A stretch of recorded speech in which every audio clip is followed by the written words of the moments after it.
为什么父母或者家中的长辈会偏心某一个人？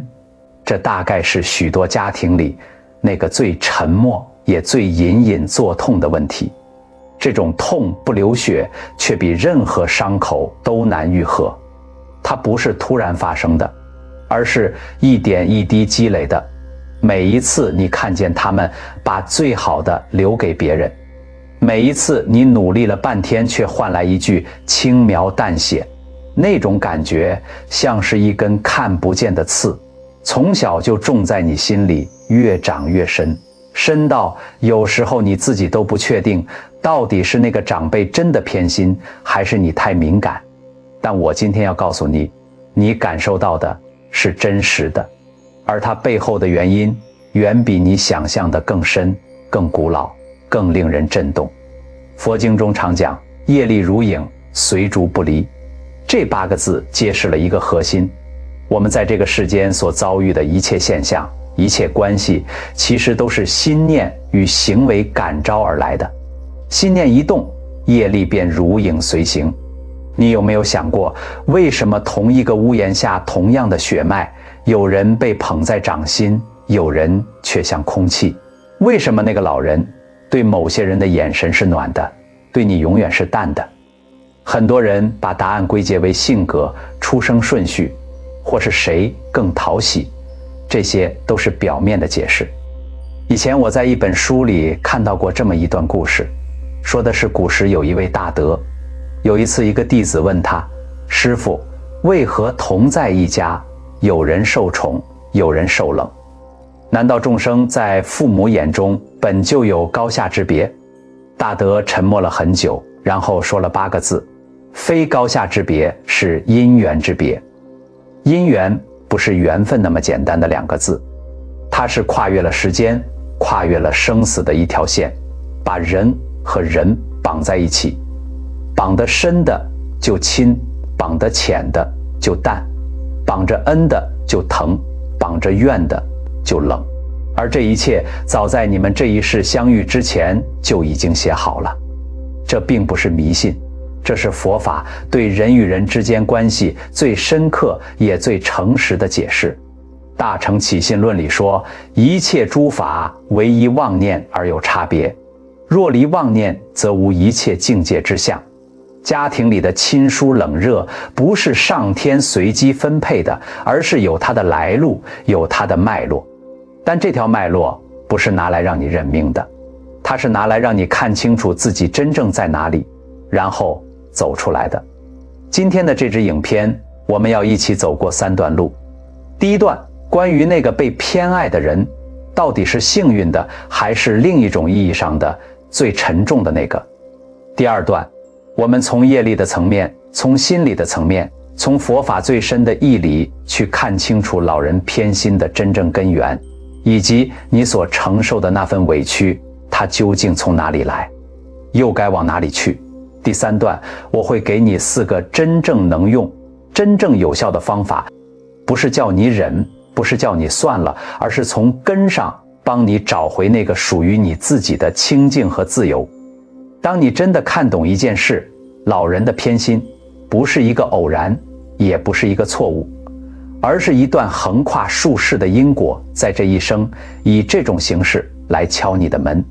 你会发现，那个困了你多年的笼子其实从来就没锁死过。现在请你先在留言区打下一句话：愿我看清因果，慈悲放下。就这一句，让它成为你今天回归自我、重获新生最真实的一个起点。故事从一栋老旧的3合院开始说起。在某个不知名的小镇，一栋被榕树根系慢慢撑裂了墙角的3合院，住着陈家3代。老奶奶陈秀英72岁，瘦小，背略驼，但眼神锐利，说话声音永远比她看起来的更有力气。她有2个孙子，大孙子叫志远，是大儿子的孩子；二孙子叫志恒，是小儿子的孩子。2个孩子从小就住在同一个院子里，共用一张饭桌，共用一个天井，共同陪伴一个奶奶。但他们得到的从来不是同一种世界。志远吃饭，奶奶会把鱼腹最嫩的那块用筷子轻轻拨到他碗里，说这块给阿远最补。志恒就坐在旁边看着那块鱼，什么话也没说。不是因为不想说，是因为从很小的时候他就已经知道说了也没用。志远过生日，奶奶会提前好几天就开始准备红龟、活、油饭，他爱吃的猪脚。志恒的生日，奶奶偶尔会记得，大多数时候那一天在三合院里就跟普通的日子没什么两样。志恒7岁那年，曾经鼓起勇气问他妈妈，为什么奶奶比较喜欢阿远？他妈妈停顿了很久，最后只是说，奶奶年纪大了，你不要太计较。这个答案当然没有解决任何问题，他只是把那根刺往更深处推了一点。日子就这样一年一年过，志远读了好的高中，奶奶到处跟亲戚说，志恒读了普通的学校，奶奶也不是不知道，但那个话题在他嘴里从来只是轻轻带过，像路边不起眼的野花，不值得特意停下来看。最让志恒崩溃的不是那些明显的差别待遇，而是那些细节。奶奶买了新衣服，志远先挑，剩下的才说要不要给志恒。奶奶生病住院，出院那天志远去接她，照片拍了好几张，志恒也去了，就站在走廊角落，一张照片都没有他。家族聚会，奶奶会把志远叫过来坐在身边，志恒永远是那个自己搬椅子自己找位置坐的人。这些事分开来说好像都很小，但加起来那就是一个人的整个童年，整个青春期，整个关于我是不是值得被爱的答案。志恒大学毕业后离开那个小镇去城市工作，他跟家里的联系越来越少，不是故意疏远，是他不知道该怎么面对。每次回去他就会变回那个站在走廊角落的小孩，那种感觉他实在撑不住。他在城市交了朋友，恋爱、分手、工作、升迁，表面上他的生活过得不差，但每次喝了点酒，他就会想，如果从小奶奶对他多一点点，他会不会是个更好的人，更有自信的人？这个问题像一根鱼刺横在他喉咙里，吞不下去也吐不出来。事情的转折发生在他35岁那年，那一年奶奶病得很重，进了医院。志恒接到消息还是回去了，不是因为他释怀了，而是因为他知道，如果他不去，他这辈子会后悔的。他到了医院，看到病床上的奶奶，忽然觉得陌生。那个在他记忆里永远精神抖擞，永远有力气偏心的老人，现在躺在那里，身上插着管子，脸色蜡黄，呼吸很浅。志远坐在床边，红着眼睛，旁边的亲戚各自低头，没有人注意志恒走进来，他就站在门口看着这一幕。忽然心底有一种说不清楚的情绪，不是心疼，确切地说是一种茫然。他不知道自己应该有什么感觉，他甚至不确定他应不应该站在这个房间里。奶奶的情况时好时坏，熬了将近2个月。那2个月里，志恒每个周末都回去探视，帮忙分担一些照顾的事。他不是为了奶奶，至少他骗不了自己说是，他也说不清楚是为了什么，就是去了。有一天，他在医院附近走着，走着走着，拐进了一条小路，路的尽头是一座不大的庙，不是什么有名的大庙，就是一座很普通的地方小庙。香烟稀薄，院子里有几棵老树，树下坐着一个穿灰色棉布衣的老人。志恒不知道为什么就走进去了。他在老人旁边的石凳坐下，2个人谁也没说话。过了很久，志恒忽然开口，他也不知道自己为什么要开口，对着一个陌生人说，我奶奶快死了，我不知道我难不难过。老人看了他一眼，说，你难过。志恒愣了一下，你怎么知道？你说不知道就是难过。真的不在乎的人不会在乎自己在不在乎。志恒沉默了很久，然后他说出了一件他从来没跟任何人说过的事儿，关于那块鱼，关于那些生日，关于那个走廊角落，关于他30多年来积在心底的那些重量。老人听完没有急着回答，树叶在风里动了几下，院子里的香烟缓缓往上飘。老人最后说了一句话，那句话在之后很长一段时间里一直在志恒脑子里转。老人说，你奶奶偏心是因为有一段缘比另一段更重，不是你不够好，是那个重量在你们见面之前就已经压在那里了。志恒皱眉，什么意思？老人没有直接回答，而是问他，你知不知道为什么有些人遇到某些人第一次见面就觉得格外亲近，而有些人认识了很多年就是始终有一道墙？志恒想了想，说他知道，那叫做缘分。老人点头，缘分是因加上果，这一世你们是祖孙，但那个缘不是这一世才开始的。这一句话说完，两个人又安静了下来。庙里有人进来上香，香烟更浓了一点。志恒忽然问，那志远呢？奶奶那么疼他，他是上辈子欠了他什么？老人摇摇头，语气很平静，不一定是欠，有时候是牵挂。一个人对另一个人有未了的牵挂，下一世就会用极深的亲情把对方绑着，看起来是疼爱，其实是执着。你以为被偏爱的人是赢家，但被执着的人往往活得最沉。志恒心里动了一下，他想起志远那个从小被奶奶捧在掌心的志远，长大后活得并不轻松。奶奶对他的期待太重，控制也深。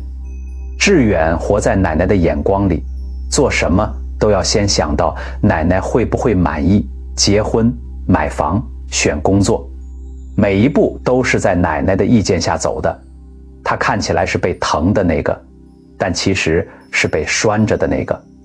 志恒以前从来没有这样想过。他站起来准备离开，忽然转过身问老人，那我呢？我上辈子跟他是什么缘？老人笑了笑，没有正面回答，只说了一句，你今天走进这座庙，是因为你的心已经开始想知道答案了。想知道答案比得到答案更重要。志恒离开那座庙的时候，天已经快黑了。他站在小路口，看着远处医院的灯光，心里有什么东西开始松动，不是释怀，还没到那种程度。但那根横了30多年的鱼刺，第一次他感觉到了它的形状，感觉到了它，才有可能有一天把它取出来。奶奶在那个冬天走了，葬礼上志恒哭了，他也不知道自己在哭什么，是在哭那个他从来没真正靠近过的老人，还是在哭那个站在走廊角落等了一辈子的小孩？也许两个都是，而那两个其实是同一种哭。现在让我们把这个故事放在一边，来认真看清楚一件事，老人为什么会偏心？这个问题不能只用个性来回答，也不能只用重男轻女、长子情节这些社会文化的框架来解释。这些当然都存在，但它们只是表面的土壤，真正的根在更深的地方。佛法里有一个非常核心的概念，叫做烦恼障。什么是烦恼障？就是贪、嗔、痴、慢、疑这5种根本烦恼。它们像5条链子套在每一个还没有彻底觉悟的凡夫心上，让人不由自主地被好恶牵着走，被利害左右，被习气控制。老人偏心，第一个原因就是烦恼在驾驶。贪心让人喜欢那些顺眼的、令自己舒服的、能带来满足感的人；嗔心让人疏远那些逆耳的、令自己有压力的、让自己不自在的人。痴就是不清楚这种偏好的来源和后果。慢是用自己的标准衡量一切。疑是不相信每个人都值得同等的对待。这5种烦恼没有一个老人是例外的。没有正悟的凡夫，心本来就常偏了，不在正中。佛陀在《楞严经》里说，一切众生从无始来，生死相续，皆由不知常住真心，性净明体，用诸妄想，此想不真，故有轮转。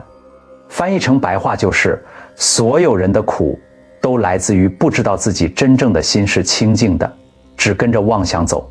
偏心就是妄想的其中一种运作方式。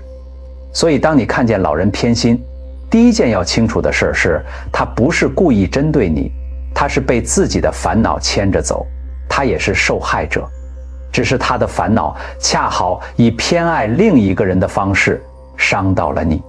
但这还只是一半的解释，另一半更难也更深，那就是累世因缘，缘分深浅。佛法讲共业与别业，一家人之所以聚在一起，是共业所感，大家在某种程度上有相似的业力频率，才在这一世成为家人。但每个人与长辈之间的别业是各自不同的，别业决定了缘分的质地与深浅。什么是报恩缘？就是前世相惜相助，有恩于彼此，这一世再相遇，自然有一种莫名的亲近感，甚至还没做什么就已经感情很深。这不是偏心，是缘种子提前发芽。什么是讨债缘？就是前世有怨，有亏欠，有伤害，这一世再相遇，那个积累的能量会以疏远、冷淡，甚至无意识的排斥来表现。对方不知道为什么，就是跟你不对盘，而你也感觉那种冷，说不清从哪里来。所以当一个老人对某个子女特别疼，对另一个子女特别淡，背后不一定是价值判断，不是那个被疼的人更好，被淡待的人不够好，而是那个业力的种子早在你们相遇之前就已经种好了。这是一个很多人接受起来很困难的观念，因为它意味着有些事不完全是这一世的因果，而是跨越了好几世的宿命。但正是这个观念，能真正帮你从那种我哪里不够好的自我怀疑里走出来。你不是不够好，你只是和那个老人带着不同重量的因缘来到这一世。第三个原因叫做我执与分别心。我执是把我这个概念看得很重，我的孩子，我的财产，我的面子，我的喜好，这个我越重，分别心就越强，取舍就越明显。偏心其实是我执的外显。老人说这个孩子是我的心肝，背后是我的；说那个孩子跟我不亲，背后也是我的感受。金刚经里佛陀说得非常直接，若菩萨有我相、人相、众生相、寿者相，即非菩萨。这句话告诉我们，只要还抱着我这个相，烦恼就不会断，分别心就不会消。老人偏心不是因为他是坏人，是因为他还没破我相，他和我们大多数人一样，都还在这个功课里。第四个原因是习气与无明。习气是一个人一生累积下来的性格、惯性、思维模式，像水往低处流，他就往那个方向走。一个人从小在什么样的家庭长大，受了什么样的教育，吃了什么样的苦，形成了什么样的性格，这一切都会化成习气，在他老年的时候表现得更加明显，更加固定，更加难以撼动。而无明是不知道自己在做什么，不知道这样做的后果。老人偏心，有时候他们自己也不自觉，甚至有时候你指出来，他还会否认，因为他根本没有意识到那种差别有多深。不是在欺骗你，是他真的看不见，这是无明在遮蔽他的眼睛。所以你对他生气，对他失望，对他怨恨，他有时候甚至不明白你在生气什么。这不是他的伪装，是他的无明。现在我们来谈最难受的部分，为什么你会那么痛？有一句话在佛法里非常关键，也非常得罪人。你的苦不只是因为他偏心，而是因为你执着于公平。你认定父母应该公平，长辈应该一视同仁，我付出了就应该得到对等的回报。这些应该是执念，不是说这些想法错，而是说当你用这些应该去绑架外境，外境一旦不配合，你就必然受苦。心经说，色即是空，空即是色，世间本无常，本无绝对的公平。你用一把应该的尺去量一个本来就不对称的世界，量出来的永远是差距，永远是亏欠感。更深一层的是，你怨恨他，你生气，你计较，你反复想为什么是我。这个过程是在造新的业，他的偏心是他的业，是他的烦恼在运作。但你的嗔恨是你自己的业，是你被他的烦恼传染了，跟着一起造因。他造他的，你受你的苦，最后你们不是一赔一，是两个人都在加深各自的业力链。而这件事儿才是最值得警惕的。还有最后一层是很多人没想到的，偏心的老人其实是一面业力的镜子。它照出了什么？它照出了你内心对爱的匮乏感，那种觉得如果没有人特别疼我、认可我，我就不够好的感觉。那不是它造成的，那是你从很久以前就带来的一个伤口，它只是让那个伤口变得更明显而已。它也照出了你对认可的贪求，你多渴望被那个老人多看一眼，多说一句，这背后是你对被需要、被认可、被看见这件事儿有多深的执着。它更照出了你的修行功课，不嗔、不怨、不执，放下。这不是叫你假装没事儿，而是看清楚，然后从那个看清楚里长出智慧来。所有出现在你生命里的人都是有功能的，尤其是那个伤过你的人。看到这里，也许你会问，那我到底该怎么做？难道就这样算了？不是算了，是看懂了以后做出不同的选择。佛法给我们的从来不是忍耐，也不是假装没事儿，而是真正从根上松动，从根上改变。第一个方法叫做尽本分，不求回报。这是最难的一件事，也是最重要的一件事。儒家讲孝道，佛家也讲孝，但佛家的孝有一个很不一样的核心。你孝顺父母，奉养长辈，不是为了换取他的爱，不是为了证明你比那个被偏爱的人更好，而是为了种下你自己的恩田，为自己积攒福报。佛陀在《父母恩重难报经》里说，父母之恩比天高，比海深，子女报答父母是天经地义的事，是种福田的事。但这个报不是交换，不是你付出多少就应该得到多少回报的等价交换。你做的一切是在为自己的因果负责，不是在表演给那个老人看。这一点会完全改变你做事时候的心理状态。当你照顾他，不是为了让他多看你一眼，你就不会因为他看了别人而心碎。当你供养他，不是为了让他改变对你的态度，你就不会在他没有改变的时候觉得白费了。你在做的事是你的修行，是你自己的功课，跟他有没有改变是两件事。很多人的痛苦恰好来自于把这两件事绑在一起，我做了他就应该便当，应该落空，就崩溃。把这两件事分开，你就从那个崩溃里走出来了一半。还有一个很实际的提醒，尽本分不是无限度的牺牲自己。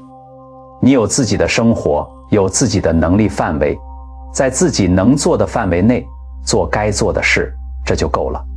切记，不需要掏空自己来证明你比别人更值得被爱，那不是修行，那是一种消耗。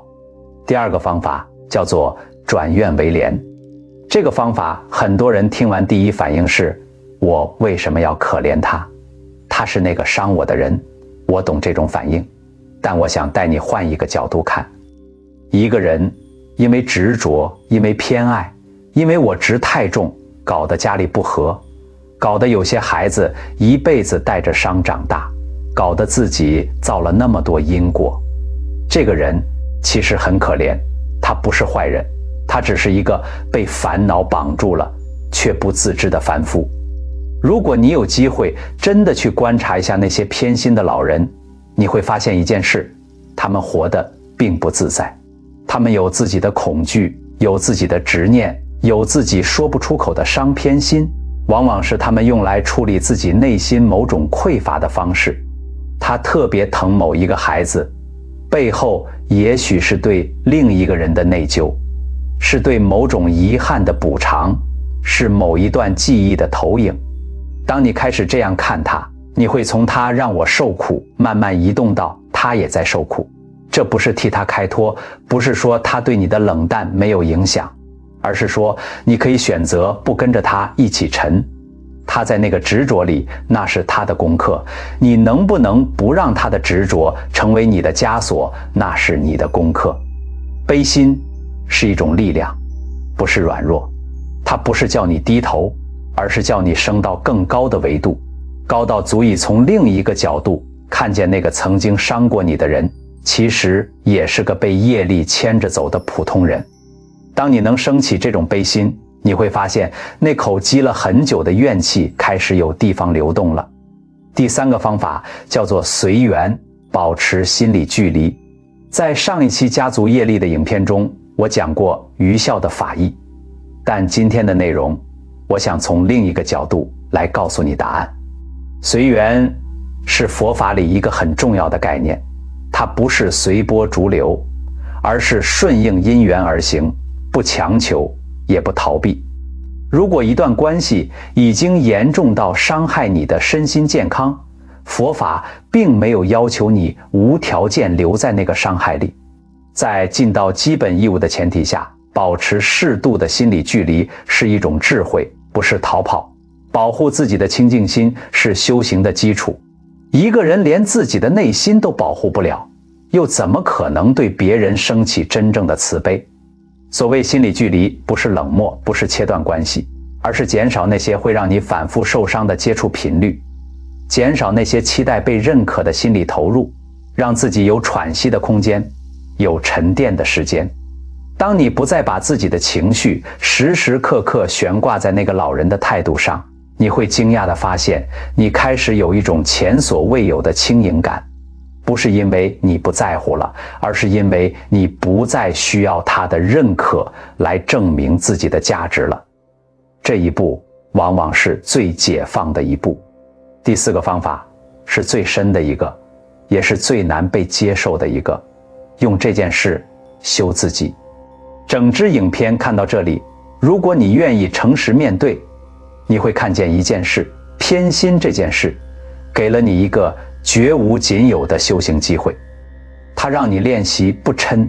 当他再一次明显的偏向另一个人，你能不能先停一下，不让嗔火立刻烧起来？它让你练习不执。当他依然没有改变，你能不能放下那个他应该改变的执念，只是接受他就是他，这是他的业，不是你的罪。他让你练习放下我相。当你不再那么在意他有没有看见我，你会发现你不再需要任何人来定义你的价值。那个清净稳定的自我感从来不需要从外面求来。有一个提醒，我以前也讲过，但我必须在这里再次说清楚，因为这很关键。很多人以为放下就是不痛了，就是感觉消失了。